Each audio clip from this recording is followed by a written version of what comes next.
దేవునికి కృతజ్ఞతాస్తుతులు. అదే విధముగా కూడి ఉన్న సంఘమునకు మన ప్రభువును రక్షకుడునైన యేసుక్రీస్తు నామములో వందనాలు తెలియజేస్తూ ఉన్నాం. మరి మనము కొద్ది కాలం నుంచి యోషియా గ్రంథాన్ని ధ్యానించడము అనేది ప్రారంభించాం. అయితే యోషియా గ్రంథము 1వ అధ్యాయంలో దేవుడు ఒక వేశ్యను వివాహం చేసుకోమంటే యోషియా విధేయత వహించి దేవుని యొక్క మాట విని వివాహం అనేది చేసుకోవడం, తర్వాత 3 పిల్లలను కనడము అనేది 1వ అధ్యాయంలో ధ్యానించాం.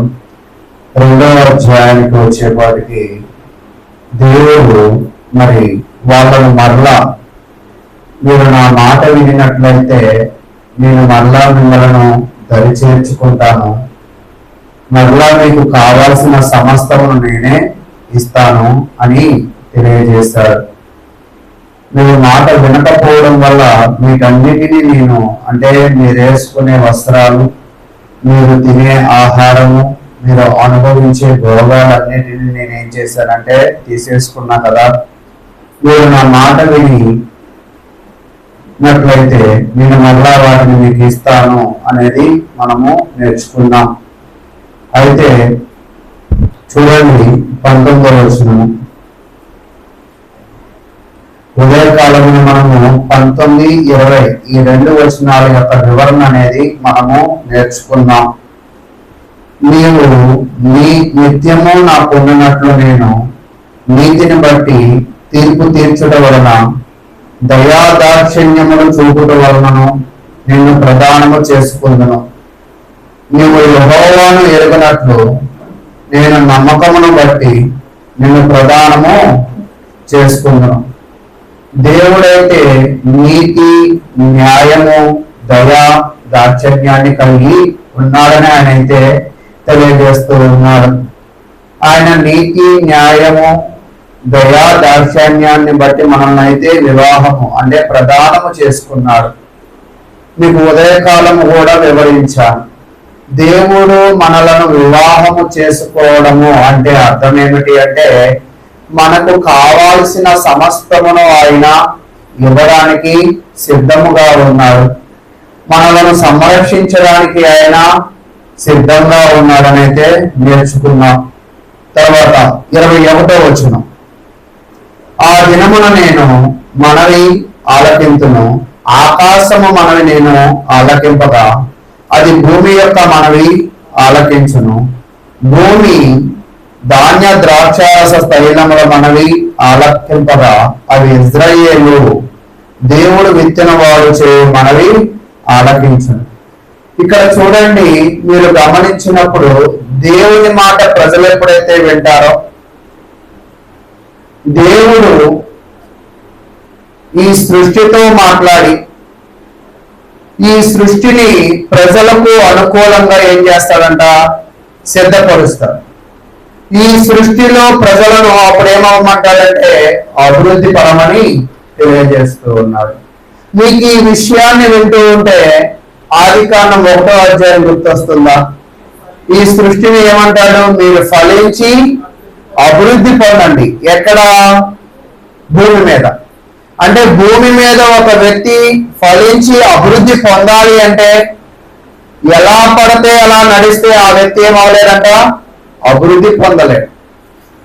ఈ భూమి మీద ఒక వ్యక్తి ఫలించి అభివృద్ధి పొందాలి అంటే ఆ వ్యక్తి ఏం చేయాలి అంటే ఖచ్చితంగా దేవుని మాట ఏమవ్వాలంట, వినాలి అని దేవుని వాక్యం అయితే తెలియజేస్తూ ఉంది.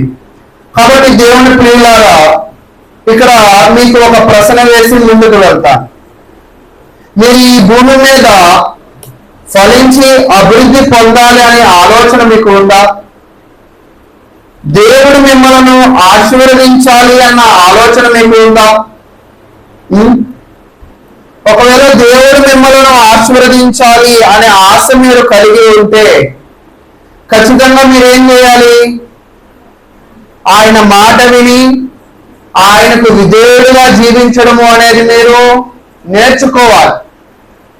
ఎప్పుడైతే మనము విధేయుడిగా జీవిస్తామో ఖచ్చితంగా ఈ భూమి మీద మనము మన కుటుంబాలు ఏమవుతాయంటే ఆశీర్వదింపబడే ఒక అవకాశము అనే దేవుడు ఇస్తాడని ఇక్కడ ఆ వాక్యం అయితే తెలియజేస్తూ ఉంది.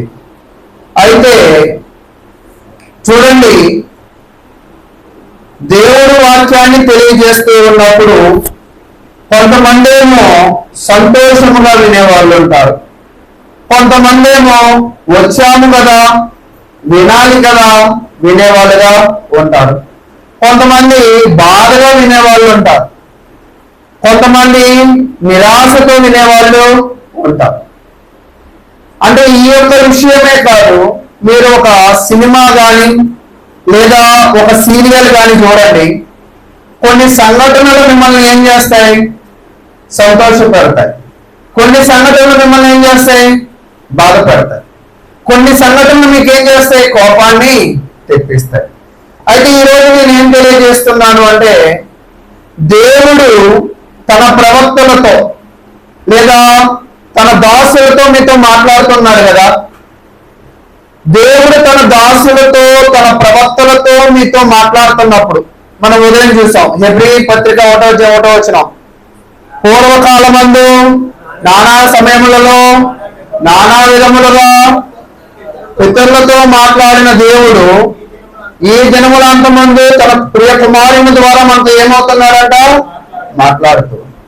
ఇప్పుడు దేవుని మాటలు నీకు వినబడుతూ ఉంటే నీ మనసు సంతోషంతో పులకరిస్తుందా, లేదా బాధతో నొచ్చుకుంటుందా, లేదో యథావిధిగా రావాలి, కూర్చోవాలి, కాసేపు సమయాన్ని కేటాయించాలి అని అనుకుంటున్నారా? చూడండి, మీ జీవితంలో ఒకవేళ ఇలా మాట్లాడుకుంటే మీకు అర్థమైద్దేమో, మన కళ్ళ ముందు ఘోరంగా ఒకరిని కొడుతూ ఉంటే మీ మనసు ఏమవుతుంది? బాధపడిద్దా, సంతోషపడిద్దా? ఘోరంగా ఒకరు తిరుగుతుంటే ఏమవుతుంది? మీరు బాధపడుతూ ఉంటాం. అంటే ఘోరమైన సంఘటన ఏదైనా మన కళ్ళ ముందు కనపడితే ఖచ్చితంగా మనం ఏమవుతామంట? బాధపడతాం. దేవుని మాటలు ప్రజలకు తెలియజేస్తున్నాడు ఒక సేవకుడు. ప్రజలు దానిని వినడం లేదు, దానిని ఆలకించడం లేదు, ఆలకించిన దాని ప్రకారము జీవించడం లేదు. ఇప్పుడు దేవుడు బాధపడతాడా, సంతోషపడతాడా? బాధపడతాడు. అయితే మనం గమనించినప్పుడు చూడండి, మత్తయి సువార్త 21వ అధ్యాయం, మత్తయి సువార్త 21వ అధ్యాయము 32వ వచనం. మత్తయి సువార్త 21వ అధ్యాయము 32వ వచనం. యోహాను నీతి మార్గమున మీ యొద్దకు వచ్చెను, మీరు అతన్ని నమ్మలేదు, అయితే సుంకరులను వేశ్యలను అతనిని నమ్మిరి. మీరు అది చూచి అతనిని నమ్మునట్లు పశ్చాత్తాపపడక పోండి. దేవుడు తన ప్రజలను ఏమవమంటున్నాడు అంటే, నేను ప్రవక్తలను పంపించా కదా, ప్రవక్తల మాటలు మీరు విని మీ జీవితాలను ఏం చేయాలంట? సరిదిద్దుకోవాలి. నేను యోషియాను పంపించాను కదా, యోషియా ద్వారా మీరందరూ కూడా ఏమవ్వాలా? మారాలి. లేదా నేను యేసు క్రీస్తును పంపించాను కదా, యేసు క్రీస్తు ద్వారా మీ ప్రవర్తనను మీరు సరిదిద్దుకుని మీ చెడు ప్రవర్తనను బట్టి మీరు ఏమవ్వాలంట? పశ్చాత్తాపడ. ఈ పశ్చాత్తాపడే స్వభావాన్ని క్షుణ్ణంగా చూసినప్పుడు బాప్తిసము అంటామన్నమాట. ఈరోజు చాలా మందిని బాప్తిసం తీసుకోండి అని ఎందుకు అంటామంటే, దేవుడు వాక్యాన్ని వింటున్నారు కదా, అది వినినప్పుడు మీ హృదయాలు ఎలా స్పందిస్తున్నాయి అనేది ప్రశ్న. కొంతమంది విన్నాము వెళ్ళిపోయామనుకుంటారు, కొంతమంది ఏమనుకుంటారు? విన్నాము, దానిని నమ్మాము, దానిని విశ్వసించాము, దాని ప్రకారము మన జీవితాన్ని ఏం చేశాము? మార్చుకున్నాము. దానినే ఏమన్నామంటే బాప్తిసం. అంటే ఈరోజు నువ్వు బాప్తిసం తీసుకుంటున్నావు అంటే ఏమిటి అంటే, నువ్వు దేవుని మాటలను సరిగా వింటున్నట్టు, దేవుని మాటల ప్రకారం నీ జీవితాన్ని ఏం చేయాలనుకుంటున్నావు? సరిదిద్దుకోవాలనుకుంటున్నావు. అయితే ఈరోజు ఇశ్రాయేలు ప్రజలు అలా ఉన్నారా? అలా లేరు. అలా ఉండమని దేవుడు ఏం చేస్తున్నాడు? ప్రాధాన్యపడుతున్నాడు. అలా ఉండమని యోషువ ఏం తెలియజేస్తున్నాడు? ఆ ప్రజలందరికీ కూడా తెలియజేస్తూ ఉన్నారు. అయితే మరి వీళ్ళు ఎలా ఉన్నారు అనేది మీరు చూస్తూ ఉన్నప్పుడు అపోస్తుల కార్యములు 7వ అధ్యాయం, అపోస్తుల కార్యము 7వ అధ్యాయము 51వ వచనము. ముష్కరు ద్వారా హృదయములను చెవులను దేవుని వాక్యమునకు లోపరచనల్లని వారులారా, మూల భాషలో వంచని నడగలవారులారా, హృదయముల యందును చెవుల యందును సున్నతి పొందని వారులారా, మీ పితరుల వలె మీరును ఎల్లప్పుడూ పరిశుద్ధాత్మను ఎదిరించుతున్నారు. అంటే దేవుడి వాక్యము ఎవరైతే వినరో, దేవుడి వాక్యాన్ని ఎవరైతే నమ్మరో, దేవుడి వాక్యము ప్రకారం ఎవరైతే జీవించారో వాళ్ళు ఎవరిని ఎదిరించారంట? పరిశుద్ధాత్మను ఎదిరించినారు. చాలా మంది ఈరోజు స్థానిక సంఘంలో ఎంత గొంతు చించుకుని చెప్పినా కూడా, ఎంత దైవోపదేశములను బోధించినా కూడా ఇక్కడ ముష్కరి వారా అంటున్నాడు అనమాట. వాళ్ళ హృదయాలు వాళ్ళ చెవులు ఏం చేయబడటం లేదంట? సున్నతి చేయబడడం లేదు. సున్నతి అంటే ఏంటంటే కటింగ్. అంటే వాళ్ళ చెడు స్వభావాన్ని ఏం చేసుకోవడం లేదంట? కట్ చేసుకోవడం లేదు, లేదా తీసివేసుకోవడం లేదు. అంటే ఎవరైతే దేవుని వాక్యాన్ని విని చెడు స్వభావాన్ని తీసివేసుకోరో వాళ్ళ అందరిని బట్టి పరిశుద్ధాత్మ దేవుడు ఏమవుతున్నాడంట? బాధపడుతూ ఉన్నాడు. ఈరోజు మీ జీవితంలో మీ ప్రవర్తనను బట్టి దేవుడిని బాధ పెట్టేవాళ్ళుగా ఉన్నారా, లేదా దేవునిని సంతోష పెట్టేవారుగా ఉన్నారా అనేది ఒక్కసారి మీరు ఏం చేసుకోవాలంటే పరిశీలన చేసుకోవాలి. దేవుడిని మనము బాధ పట్టకూడదు అంటే ఈరోజు సువార్త నీకు ఎలా అర్థం కావాలి అంటే బాధగా కాదు, కష్టముగా కాదు, ఇష్టముగా నీకు ఏమవ్వాలంటే అర్థం అవ్వాలి. యేసు యొక్క త్యాగము అర్థం కావాలి, దేవుని యొక్క ప్రేమ అర్థం కావాలి, పరిశుద్ధాత్మ యొక్క తోడు కూడా మీకు అర్థం కావాలి. అందుకే మీకు మొన్నటి దాకా తెలియజేశా. యోషియాలో ఎవరు కనబడుతున్నారంటే తండ్రి కనబడుతున్నాడు. తండ్రి అంటే ఏమిటి? తండ్రిలో ఉన్న ప్రేమ కనబడుతుంది. క్రీస్తు కనబడుతున్నాడు అంటే క్రీస్తులో ఉన్న విధేయత కనబడుతుంది. పరిశుద్ధాత్మ దేవుడు కనబడుతున్నాడు. పరిశుద్ధాత్మ దేవుడు అంటే తోడు. అంతేనా? అంటే ఈరోజు విశ్వాసులు కూడా మీ జీవితంలో మీరు ఏమి నేర్చుకోవాలి అంటే ఈ గ్రంథాన్ని బాగా నేర్చుకుని మీరు తయారు చేయబడాలి. ఒకవేళ మీరు తయారు చేయబడకపోతే మీ జీవితాలు ఏమవుతాయంటే దేవుని గ్రంథములో ఒక పాఠ పుస్తకంలో లిఖితమైంది. కుమ్మరి ఓ కుమ్మరి, సారే పైన పాత్రను మట్టిను నేను. సారే పైన అంటే కుండను తయారు చేయాలంటే ఒక రింగు తిరిగిద్ది కదా, దానిని ఏమన్నారంటే సారే అన్నారు. ఆ సారె మీద ఏం పెడతారంట? మట్టిని పెడతారు. మట్టిని పెట్టి ఆ యొక్క యజమాని దానిని ముంతగా తయారు చేయమంటే ముంత ఇద్ది, పిడకగా తయారు చేయమంటే పిడక ఇద్ది, పాత్రగా చేయమంటే పాత్ర ఇద్ది, లేదా కొండగా తయారు చేయమంటే కొండ ఇద్ది. ఆ సారే పైన మట్టి ఎవరి యొక్క ఆలోచన ప్రకారం తయారవుతుందంట? కుమ్మరి యొక్క ఆలోచన ప్రకారం. ఒకవేళ ఎంత బాగా తయారు చేస్తున్నా అది సరైన విధానములోకి ఆ పాత్ర రాకపోతే ఆ మట్టిని ఏం చేస్తాడు ఆ కుమ్మరి? తీసి పక్కన పెట్టేస్తాడు. దానిని ఏమంటారంటే పనికి రాని మట్టి అంటారు.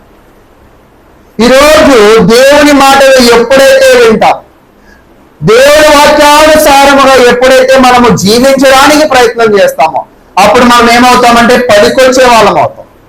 ఒకవేళ దేవుని వాక్యానుసారంగా మనము నడవకపోతే మనము కూడా ఏమవుతామంటే పనికి రాని వాళ్ళగా తయారవడానికి అవకాశం ఉంది. అయితే ఈరోజు దేవుడు మనం ఇంత చదువుకున్నట్టు మన దగ్గరికి ఎవరెవరిని పంపించాడంట? ముందుగా విశ్వాసులను, లేదా న్యాయాధిపతులను, రాజులను, ప్రవక్తలను, తన ప్రియ కుమారుణ్ణి పంపించాడు. వాళ్ళు చెప్తున్నా మనం వింటున్నామా? వినడం. వినకపోగా మనం ఏం చేస్తున్నామో తెలుసా? 52వ వచనంలో తెలియజేస్తుంది. చూడండి, అపోస్తలుల కార్యము 7వ అధ్యాయం 52వ వచనం. మీ పితరులు ప్రవక్తల్లో ఎవరిని హింసింపకయుండిరి. అంటే మాట్లాడుతున్నాడు, మీ పితరులు ఎవరిని వదల, అందరి ప్రవక్తలను ఏం చేశారంట? హింసించారు. ప్రవక్త అంటే ఎవరు? దేవుని దాసులు, దేవుని వాక్యాన్ని బోధించేవారు. అయితే మిమ్మల్ని కూడా నేను ఒక ప్రశ్న వేస్తా. మీరు దేవుడి సేవకులను హింసించేవాడిగా ఉన్నారా? దేవుడి సేవకులను ప్రోత్సహించే వాళ్ళుగా ఉన్నారా? అర్థం కాలేదా? ఆ రోజు ప్రజలైతే, ఆ రోజు జనాలైతే దేవుడి సేవకులను ఏం చేశారంట? హింసించారు. అయితే తర్వాత చూడండి, ఆ ప్రవక్తలు ఎందుకు హింసించారు? అసలు ఆ ప్రవక్తలు ఏం చెప్తున్నారు అనేది చూస్తే, ఆ నీతి మంత్రి రాకను గురించి ముందుగా తెలిపిన వారిని చంపారు, హింసించారు. తర్వాత ఏం చేశారంట? చంపారు. తర్వాత ఆయనను మీరు ఇప్పుడు అప్పగించి హత్య చేసిన వారైతే. అంటే యేసు క్రీస్తు గురించి బోధించిన వాళ్ళని హింసించారు, యేసు క్రీస్తు గురించి బోధించిన వాళ్ళని చంపారు. ఆ యేసు క్రీస్తుని ఏం చేశారంట? హత్య చేశారు అని దేవుని వాక్యం అయితే తెలియజేస్తుంది. ఈరోజు మనము వాక్యానుసారంగా నడవకపోతే మనము కూడా ఏం చేసినట్లంటే పరిశుద్ధాత్మ దేవుణ్ణి బాధపరిచిన వాళ్ళం అవుతాం, దేవుని సేవకులను హింసించిన వాళ్ళం అవుతాం, యేసు క్రీస్తును మళ్ళా మనం ఏం చేసినట్లు అవుతాం? హత్య చేసిన వాళ్ళం అవుతాం. అదేంటండి, యేసు క్రీస్తుని నేను ఎలా హత్య చేశా? ఇప్పుడు ఏమి యేసుక్రీస్తు నా కళ్ళ ముందు లేడు కదా అంటే దానికి దేవుడు ఒక ఉపమానాన్ని తెలియజేశాడు. ఏంటి ఆ ఉపమానము అంటే, అసలు చూడండి, ముందుగా హెబ్రీ గ్రంథము 11వ అధ్యాయం, హెబ్రీ గ్రంథము 11వ అధ్యాయము 37వ వచనాన్ని మనం చదువుకుందాం. 36 నుంచి చదువుతున్నప్పుడు, మరి కొందరు తిరస్కారములను, కొరడా దెబ్బలను, మరి బంధకములను, ఖైదును అనుభవించింది. ఎవరో తెలుసా? వీళ్ళు కొరడా దెబ్బలు అనుభవించింది, బంధకములను అనుభవించింది. దేవుని వాక్యాన్ని ఎవరైతే ప్రకటిస్తున్నారో వాళ్ళ అందరినీ కూడా ఆ రోజు వాళ్ళు ఏమీ కూడా సంతోషభరితులుగా చేయాల, ఎంతో వాళ్ళని ఏం చేశారంట? ఇబ్బందులు పెట్టారు. తర్వాత ఏం జరిగిందో చూడండి, రాళ్లతో కొట్టబడితిరి, రంపములతో కోయబడితిరి, శోధింపబడితిరి, ఖడ్గముతో చంపబడిరి, గొర్రె చర్మములను, మేక చర్మములను వేసుకుని దరిద్రులై ఉండి శ్రమపడి హింస పొందుతూ దేవుని సేవకులే గాని యేసు క్రీస్తు వారే గాని వాళ్ళని ఆ రోజు ప్రజలు ఏం చేశారంట? హింసించారు, రాళ్లతో కొట్టారు, ఎన్నో బాధలను వాళ్ళు అనుభవించే విధంగా చేశారు. ఈరోజు ఒకవేళ యేసు క్రీస్తును సిలువ మోసినప్పుడు నువ్వే అక్కడ ఉంటే ఆ యొక్క సిలువ మరణము నిన్ను సంతోష పెట్టేదా, బాధ పెట్టేదా, ఆలోచింపజేసేదా? చెప్పండి. అర్థం కాలేదా?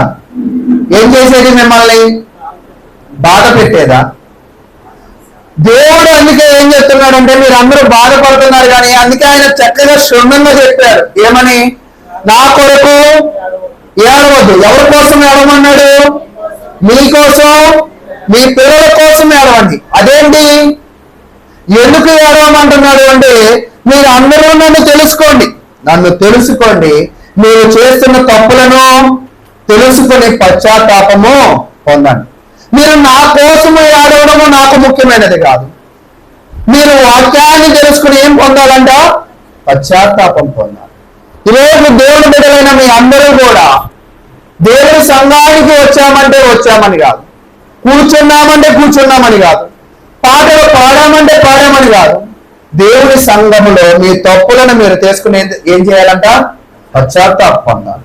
అసలు మీరేం పాపం చేశారు? పాపం మీరు ఏం పాపం చేశారంటే చూడండి, మత్తయి సువార్త 21వ అధ్యాయం. మత్తయి సువార్త 21వ అధ్యాయాన్ని మీరు చూస్తూ ఉన్నప్పుడు ఇక్కడ ఉపమాన రీతిగా దేవుడు వారికి యేసు కొన్ని విషయాలను తెలియజేస్తున్నాడు. 21వ అధ్యాయము 32 చదివాం కదా. ఏం చదివాం అక్కడ? మీరు అది చూసి అతనిని నమ్మనట్లు పశ్చాత్తాప పడకపోతే, అంటే యేసు క్రీస్తు మన నుంచి, దేవుడు మన నుంచి ఏం కోరుకుంటున్నాడంట? పశ్చాత్తాపం కోరుకుంటున్నాడు. తర్వాత 33వ వచనం, మరి యొక్క ఉపమానము వినుడి. ఇంటి యజమానుడు ఒకడు ఉండెను, అతడు ద్రాక్ష తోట నాటించి. అంటే ఇంటి యజమాని అంటే భూస్వామి అనుకోవచ్చా మనం? అంతేనా? ఇంటి యజమాని అంటే ఆ యొక్క ద్రాక్ష తోట యొక్క యజమాని. తర్వాత అతడు ఏం వేశాడంట? ద్రాక్ష తోటను నాటించి దాని చుట్టూ ఏం వేశాడంటే, అంటే చూసారా, భూస్వామి ఏం వేశాడు? ద్రాక్ష తోట వేశాడు. ఆ ద్రాక్ష తోట చుట్టూ ఏం కట్టాడంట? గోడ లేదా కంచెను కట్టాడు. తర్వాత అందులో ద్రాక్ష తోటలు తొలిపించి గోపురము కట్టించి. అంటే గోపురము అంటే చూడండి, అంటే ఆ గోడ మీద ఎవరిని పెట్టాడంటే, మన భాషలో అర్థం కావాలంటే వాచ్మెన్, అంటే దానిని ఎల్లవేళలా చూసే ఒక వ్యక్తిని కూడా పెట్టాడు. తర్వాత ద్రాక్ష గానుగ అంటున్నాడు, అంటే ద్రాక్ష తొట్టి అంటే ద్రాక్ష గానుగ. తర్వాత గోపురము కట్టించి కాపులకు దాన్ని గుత్తకిచ్చి. కాపులు అంటే ఎవరు? రైతులు అనుకోవచ్చా? మీకు అర్థమైందా? అంటే మనకు అర్థం కావాలి, మరలా చదువుతారు చూడండి. మరి ఒక ఉపమానం వినుడి. ఇంటి యజమానుడు ఒక ఉండను. ఇంటి యజమానుడు అంటే అక్కడ రాసినట్లుగా భూస్వామి. తర్వాత అతడు ఏం వేశాడంటే ద్రాక్ష తోట వేశాడు. దానిని చుట్టూ ఏం వేశాడంటే కంచి కట్టాడు లేదా గోడ వేయించాడు. అందులో ఏం కట్టాడు? ద్రాక్ష తొట్టిని తొలిపించి గోపురము కట్టించి కాపులకు దాన్ని గుత్తకిచ్చి దేశాంతరము పోయాడు. ఇది ఎవరిని గురించిన వివరణ? ఆ భూస్వామి ఎవరు అంటే దేవుడు. భూస్వామి అంటే ఎవరు అంటే దేవుడు. ద్రాక్ష తోట ఎవరంటే ఇశ్రాయేలు జాతి. ఆ ఇశ్రాయేలు జాతి చుట్టూ ఏం కట్టాడంట? గోడ కట్టాడు, కంచె వేశాడు. అంటే ఇతర జాతులు దానిలోకి రాకుండా ఏం వేశాడంటే కంచె వేశాడు. కంచె వేసి అక్కడ కావలి గోపురము, అంటే శత్రువుల నుంచి రక్షించాలి అని అక్కడ ఏం చేశాడంటే కావలి గోపురానికి కూడా ఒక వ్యక్తిని పెట్టాడు. తర్వాత ద్రాక్ష గానుగ అంటే ఏమిటి అంటే, మీరందరూ కూడా నేను మీకు పొలాన్ని ఇచ్చా, ఒక తోటనిచ్చా, దానిలో మీరు పనిచేసి ఏం చేయాలో తెలుసా? ఫలితాన్ని తీసుకురావాలి. ఫలితాన్ని తీసుకురా. ఆ ఫలితం అంతా ఎక్కడ పెట్టాలంట? ఆ ద్రాక్ష గానుగలో. అంటే మనము కూడా సంపాదించిన డబ్బంతా కూడా ఎక్కడ పెడతాం అంటే, ఆ రోజుల్లో ముంతలు ఉన్నాయి, కొద్ది కాలం తర్వాత లాకర్లు ఉన్నాయి, ఇప్పుడు ఏమున్నాయి? బ్యాంకులు ఉన్నాయి. అంటే మనం సంపాదించిందంతా బ్యాంకులో పెట్టినట్టు ఇశ్రాయేలీయులు సంపాదించిందంతా కూడా ఎక్కడ పెట్టాలంట? పెట్టాలి. అయితే అది ఎవరికి ఇచ్చి వెళ్ళిపోయాడంటే యోధా నాయకులకు ఇచ్చి వెళ్ళిపోయాడు, లేదా యోధా ప్రజలకు ఇచ్చి ఆయన వెళ్ళిపోయాడు. తర్వాత 34వ వచనం, పండ్ల కాలము సమీపించినప్పుడు పండ్లలో తన భాగము తీసుకుని వచ్చుటకు ఆ కాపుల యొద్దకు తన దాసులను నంపగా. అంటే ఇతను దేశాంతరం వెళ్ళిపోయాడు కదా, అంటే దేవుడు ఈ ప్రజలను విడిచి దూరంగా ఉన్నాడు కదా. దేవుడు ఆ ప్రజల దగ్గరికి ఎవరిని పంపించాడంటే దాసులను ఆ దాసులు ఎవరంటే ప్రవక్తలు. ఆ దాసులే ఎవరంటే దేవుని యొక్క సేవకుడు. అప్పుడు వాళ్ళు ఏం చేశారో చూసారా? 35వ వచనం, ఆ కాపులు అతని దాసులను పట్టుకొని, అంటే దాసులను పట్టుకున్నాడు. పట్టుకుని ఏమి ఇవ్వాలి? వాళ్ళు సంపాదించిన సంపాదన, ఇదిగోండి మేము రైతులము కదా, మాకు దేవుడు ద్రాక్ష తోటని ఇచ్చాడు కదా, మా సంపాదన ఇది అని అప్పు చెప్పాలి. కానీ వాళ్ళు ఏం చేశారో తెలుసా? పట్టుకున్నారు. పట్టుకుని ఏం చేశారంటే కొట్టిరి, ఒకరిని చంపిరి, మరి ఒకరి మీద రాళ్ళు రువి. అయితే ఇక్కడ మీకు బాగా అర్థం కావాలి అంటే మరలా మన భాషలో నేను చెప్తాను. దేవుడు వాక్యాన్ని తెలియజేసి మన అందరిని కూడా పరిశుద్ధ సంఘముగా స్థిరపరిచాడు. అంతేనా? ఈ పరిశుద్ధ సంఘము మీద అంటే కావలి గోపురముగా, కావలి శిరస్సుగా ఎవరు ఉంచాడు? క్రీస్తుని ఉంచాడు. ఈ క్రీస్తు దానిని ఎప్పుడు ఏం చేస్తూ ఉంటాడంటే నడిపిస్తూ ఉంటాడు. అక్కడ పని చేయాల్సింది ఎవరంట? రైతులు. అంటే సంఘములో పని చేయాల్సింది ఎవరంటే క్రైస్తవుడు. అయితే దేవుడు ఏమడుగుతున్నాడంటే మనకి ఒక పాట ఉండేది, ఫలములను ఆశించిన పరలోకపు తండ్రి తేలి చూచుచున్నాడు దేని కొరకు? నీ యొక్క ఫలములు. అంటే నేను మిమ్మల్ని పరిశుద్ధంగా తయారు చేశా కదా, మీరు పరిశుద్ధంగానే జీవించి ఫలాలు ఏమైనా ఫలిస్తున్నారా? ఫలాలు ఫలించడము అంటే ఏమిటి అంటే నేను మిమ్మల్ని స్థిరపరిచిన నాటి దగ్గర నుంచి ఇప్పటిదాకా మీరేమైనా మీ నీతిలో అభివృద్ధి పొందారా? 19లో చదువుకున్నాం కదా, దేవుడు ఏం కలిగి ఉన్నాడంట? నీతిని కలిగి ఉన్నాడు. దేవుడు ఏం కలిగి ఉన్నాడంట? న్యాయమును కలిగి ఉన్నాడు. దేవుడు ఏం కలిగి ఉన్నాడంటే దయా దాక్షణ్యములను కలిగి ఉన్నాడు. మరి మీరు దానిలో ఏమైనా అభివృద్ధి పొందారా లేదా అని ఎవరిని పంపించాడు? దాసులను పంపించాడు. దాసులను పంపిస్తే లెక్క అప్పచెప్పాలి, మేము ఎంత అభివృద్ధి పొందాము అని. లెక్క అప్పచెప్పకుండా వాళ్ళని ఏం చేశారంటే కొట్టారు, రాళ్ళు నూగారు, చంపారు. ఈరోజు మేము కూడా దేవునిలో బలపడండి, దేవుని సంఘానికి రండి, దేవుని వాక్యాన్ని వినండి అంటే మీరు కూడా ఏం చేస్తారు? కొనుక్కుంటారు. ఉన్నారా లేదా కొనుక్కునేవారు? తిట్టుకుంటారు, పని పాట లేదని అనుకుంటూ ఉంటారు, రకరకాలుగా సొలుగుకుంటారు. ఈరోజు మనము అలా ఉండకూడదు. తర్వాత చెప్తూ ఉన్నాడు చూడండి, మరలా అతడు మునపటి కంటే ఎక్కువ మంది ఇతర దాసులను పంపక వారు వీరిని ఆ ప్రకారమే చేశారు. అంటే అతని దగ్గర ఎంతమంది దాసులు ఉన్నారో అందరినీ కూడా ఏం చేశాడు? వాళ్ళు ఎవరినైనా ఒక్కరినైనా గౌరవించారు అంటే గౌరవించారు. వాళ్ళందరినీ కూడా ఏం చేశారంటే అదే ప్రకారము చంపేశారు. తర్వాత తుదుకు అందరూ అయిపోయారు దాసులు. ఇంకెవరిని పంపించాడంటే తన ప్రియ కుమారుని పంపించాడు. కుమారుని పంపించి తన కుమారుని సన్మానించుదురు అనుకొని తన కుమారుని వారి యొద్దకు పంపెను. అయిననో కాపుడు కుమారుని చూచి ఇతడు వారసుడు, ఇతనిని చంపి ఇతని శ్వాసమును తీసుకుందాము రండి అని తమలో తాము చెప్పుకునేది. అంటే తన ప్రియ కుమారుని కూడా ఏం చేశారంట? చంపేశారు. ఈరోజు నేను కూడా ఏం చెప్తున్నాను అంటే ఆ రైతుల స్థానంలో నువ్వు నేనే ఉన్నాం. ఆ పొలము ఏమిటి అంటే స్థానిక సంఘమే. ఆ పొలం ఏమిటంట? స్థానిక సంఘం. ఆ రైతులు ఎవరంట? మనమే. ఆ కావలి గోపురమును ఉన్న శిరస్సు ఎవరంటే క్రీస్తే. అయితే ఆ ద్రాక్ష తోట ఏమిటి అంటే స్థానిక సంఘములో ఉన్న మనమే ఆ యొక్క జాతి. ఆ జాతి పేరు ఏమిటంటే క్రైస్తవులు. ఈ క్రైస్తవులు ఎలా ఉండాలో ఆ విధి విధానాలను దేవుడు ఎవరి ద్వారా తెలియజేశాడంటే తన దాసుల ద్వారా తెలియజేశాడు, తన ప్రియ కుమారుని ద్వారా తెలియజేశాడు. అయితే మనము ఆ మాటల ప్రకారంగా జీవించినట్లయితే ప్రతిఫలము ఆ యొక్క గానుగ తొట్టులో దాసే ధనము వచ్చింది. ఒకవేళ వాక్యానుసారంగా మనం జీవించలేదు అంటే ఏం జరిగింది అనేది మనం చూద్దాం. చూడండి, హెబ్రీయులు రాసిన పత్రిక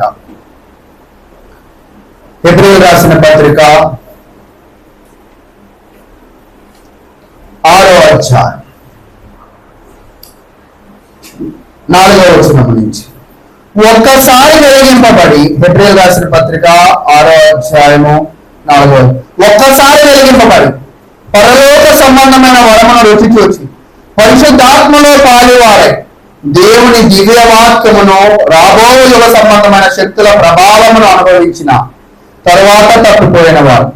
ఇక్కడ ఎవరి గురించి చెప్తున్నారు అంటే క్రైస్తవులుగా మారారు, యేసునందు విశ్వసించారు, పశ్చాత్తాపము పొందారు, దేవుడిని నమ్మారు.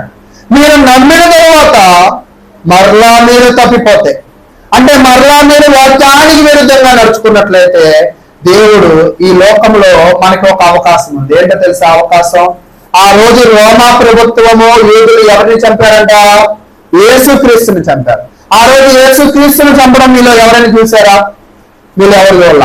అది ఈ రోజు యేసుక్రీస్తుని చంపే గొప్ప అవకాశం మీకు వచ్చింది. అది గొప్ప అవకాశమేనా? అది గొప్ప అవకాశమేనా? కాదు.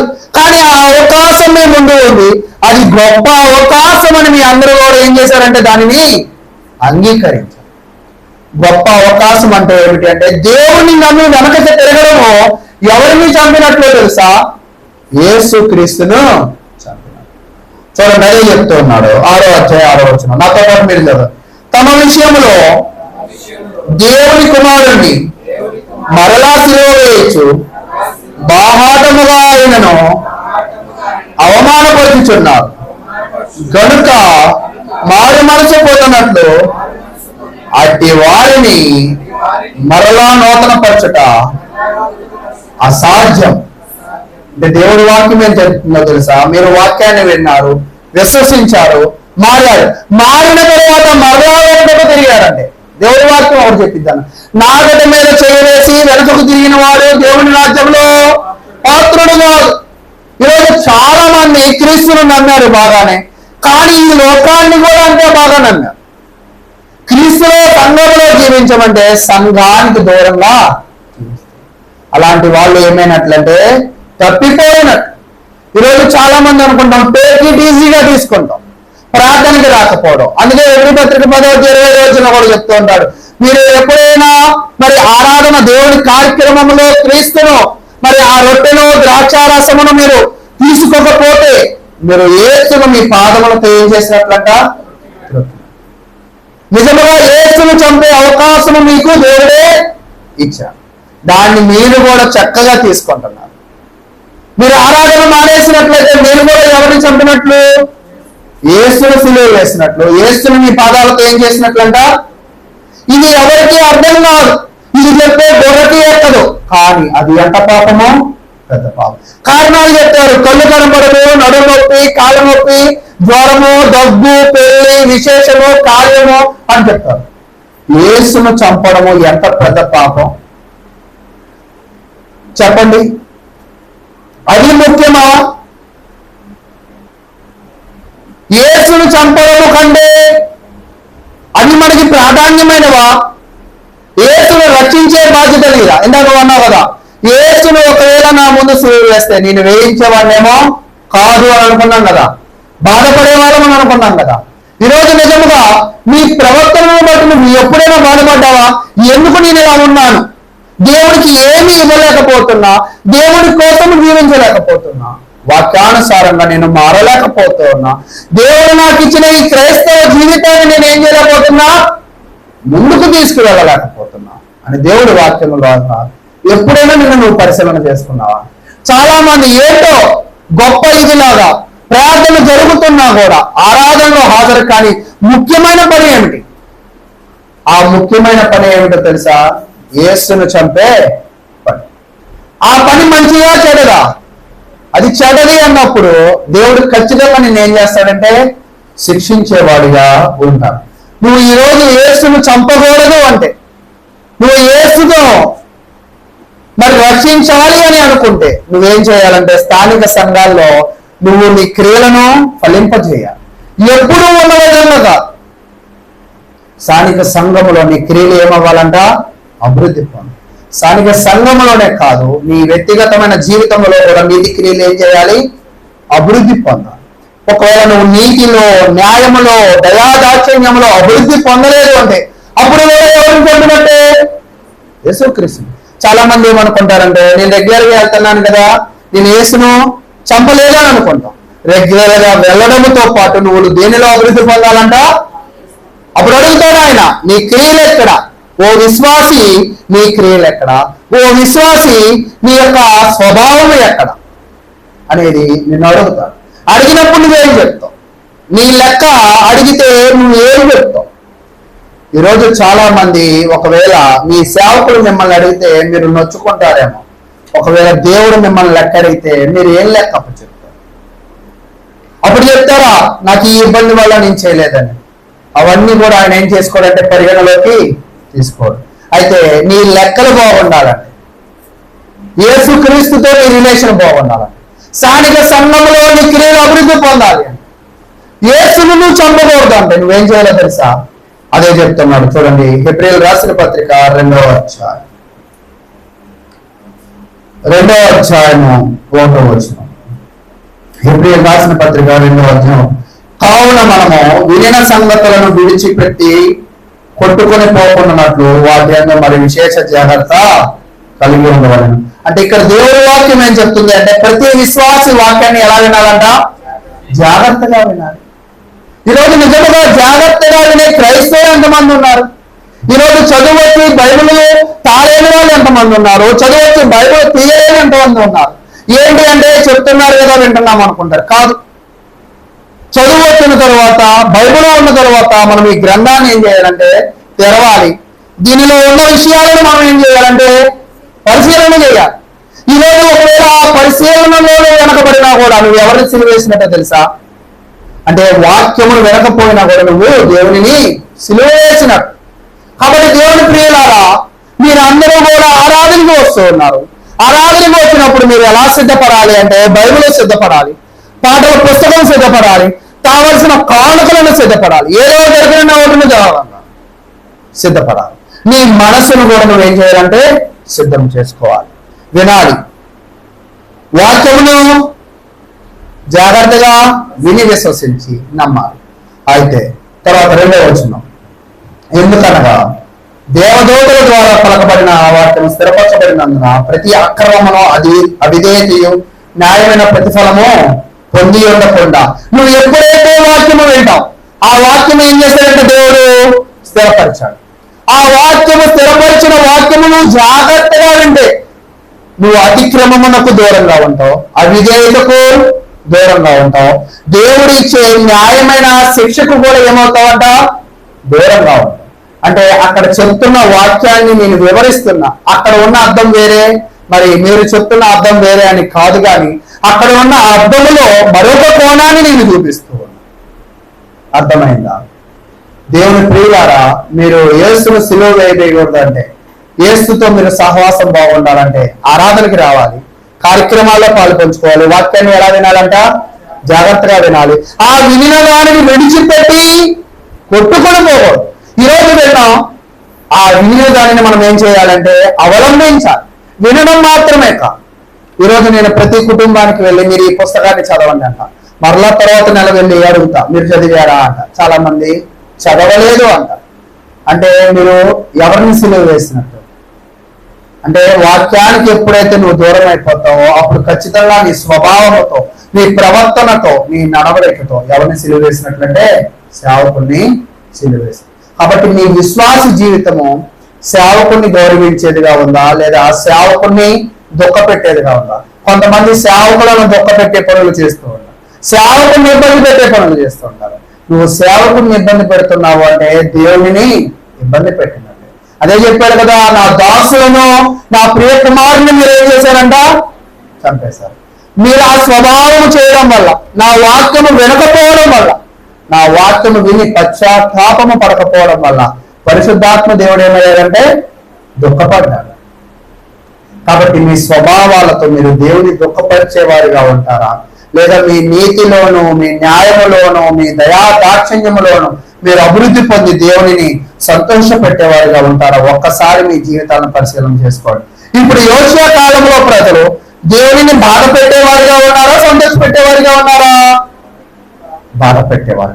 ఒకవేళ మీరు సంతోష పెట్టేవారిగా ఉంటే దేవుడు మీకు ఏం చేస్తాడంటే తెలియజేస్తున్నాడు. చూడండి 23వ వచనం.